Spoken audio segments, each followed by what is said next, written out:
BBC presenter Tom Heap visited a chicken farm in Scotland just a stone's throw away from a recent outbreak, to hear firsthand the devastating impact an outbreak could have on farmers.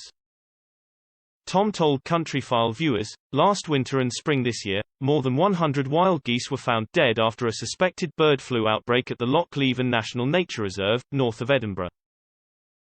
Just 3 miles away, poultry farmer Jimmy Smith has nearly 40,000 hens to protect. And he's taking biosecurity pretty seriously, Tom added as Jimmy could be seen watching him arrive at his farm over CCTV.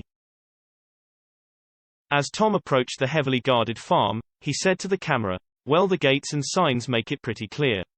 Tom then arrived at the gate and spotted an orange container filled with antibacterial liquid.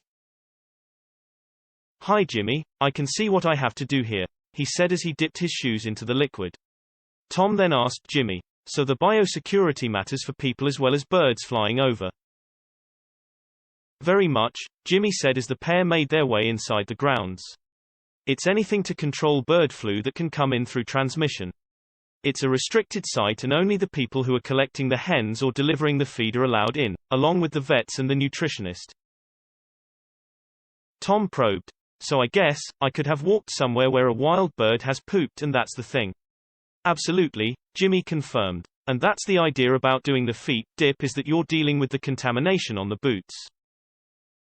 Examining the strict warning signs and high fences, Tom commented, "Yeah, I can see you've got fences around here and that's the spray for the vehicles over there." A demo then showed a lorry being sprayed with the liquid as Jimmy explained. "So all the vehicles that come in go over to that spray and that deals with the bird flu." Keen to hear what impact avian flu would have on Jimmy's farm should it arrive, Jimmy told Tom, "If we had bird flu and it was confirmed after testing here, our entire flock would be destroyed."